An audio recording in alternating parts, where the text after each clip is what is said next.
जिंदगी सोहनी है शिकवे की करिए,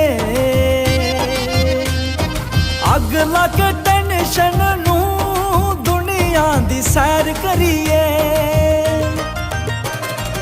जिंदगी सोहनी है शिकवे की करिए,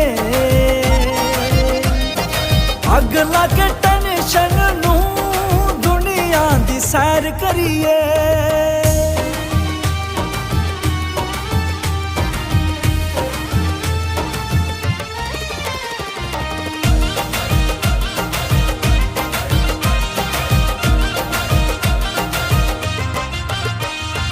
गड्डी दियां दो लैना बिच लगी तार होवे,